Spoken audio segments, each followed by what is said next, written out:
À l'époque, j'étais directeur à l'enseignement secondaire au ministère de l'Éducation nationale. Le lycée Tintule-Guilbeault a été désigné parmi les 11 lycées de référence de la République. À côté du lycée Philippe Guerrier, le lycée Marie-Jeanne, des jeunes filles Pétion, Firmin. Et j'ai eu le privilège de visiter le lycée Tintule-Guilbeault en mêmes occasions. J'ai même une année présenté une conférence le 17 octobre. Je constate, depuis que je suis devenu ministre, que l'enseignement public est dévalorisé. Les professeurs, il y en a qui ne viennent pas, pourtant les chèques sortent chaque jour. Il y a un relâchement dans les pratiques pédagogiques, dans les évaluations, ce qui fait que la femme de ménage préfère trimer, lutter pour envoyer son enfant dans une école où elle est certaine que l'enfant pourra recevoir les peines de destruction. Mais pas dans un lycée. Pourtant moi-même, j'ai eu à faire mes études primaires dans une école nationale, l'école nationale de la Bande du Nord, dans mon quartier au Cap-Haïtien, et au lycée Philippe Guerrier du Cap-Haïtien.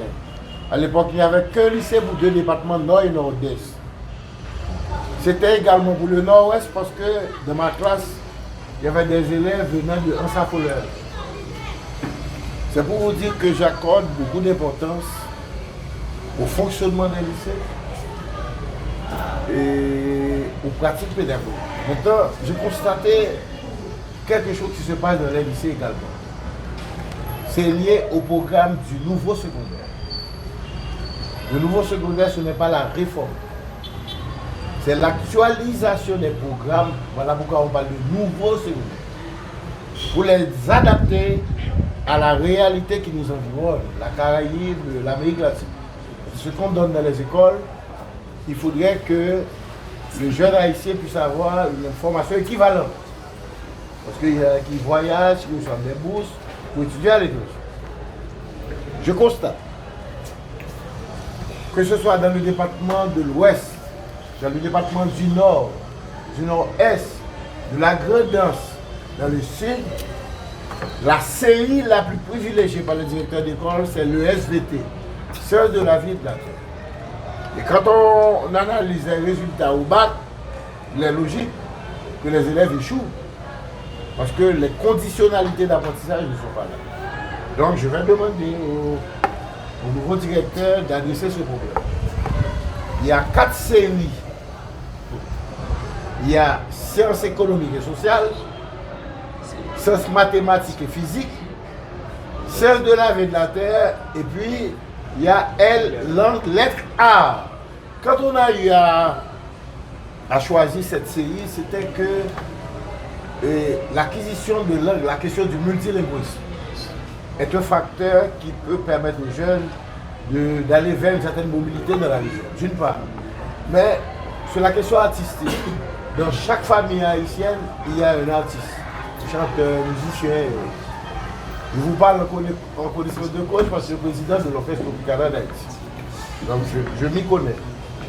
C'est pour vous dire que au niveau de NS1, NS2, il n'y a pas encore d'orientation. C'est un socle, un tronc commun. Tous les élèves, que ce soit dans les écoles privées ou dans les écoles publiques, tous les élèves apprennent toutes les matières. Voilà pourquoi la cotation est la même, le ratio aussi.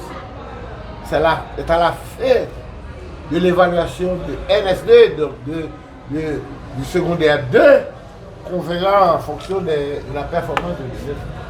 Un troisième problème qu'il faut résoudre, c'est la question pédagogique. Ça, vraiment, il faut que les profs puissent s'y pencher. De mon temps, du temps de l'agronome Allen, on était dans la pédagogie par objectif. Et le recteur de l'université publique du Nord-Ouest à Port-de-Paix, là, il peut en témoigner. Les collègues directeurs départementaux. Nous-mêmes, de notre temps, c'était la pédagogie par objectif. On définissait les objectifs pédagogiques et on utilisait beaucoup la mémoire, l'intelligence de la mémoire. Maintenant, depuis 25 ans, le ministère avait formé un groupe de professeurs de l'approche par compétence. On sort de la pédagogie par objectif, on entre dans l'approche par compétence. Ce que je constate là, maintenant, comme ministre, je vois qu'il y a de manière implicite un modèle hybride. Compétence, pédagogie, finalement, l'élève est perdu. Et ça joue pour beaucoup dans l'échec de l'élève.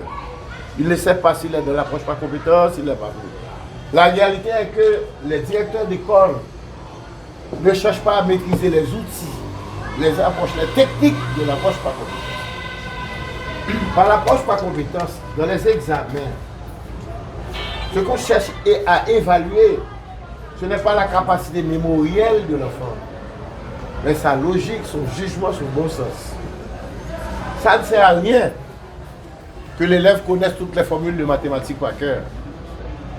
Ce qui est important, c'est de savoir quelle est l'utilité pratique d'une formule de mathématiques. C'est ça. Maintenant, dans nos écoles, les lycées, il faut adresser ce problème. Pour cela, le directeur départemental est obligé d'organiser des formations continues, évidemment avec le support du ministère, pour les enseignants. Voilà pourquoi j'ai demandé au secondaire de faire le tour de la République, d'apporter les programmes à tous les profs, de faire une synthèse programmatique pour les élèves, pour voir comment améliorer la qualité de l'élève. Donc il faut adresser également ce problème. En tout cas, j'aurais aimé rester beaucoup plus longtemps avec vous, visiter tout le lycée, visiter Jean Abel, Mont-Saint-Nicolas, les autres écoles nationales, Montbad. Mais j'ai un rendez-vous, un autre rendez-vous. Je vous promets de revenir dans le cadre du lancement de la formation continue des enseignants. Et le lycée, c'est l'âme de la République. Un lycéen, c'est être patriote.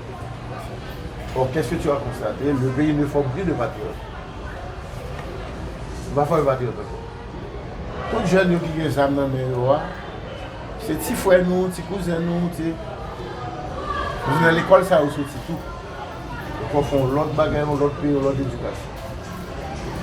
Et là,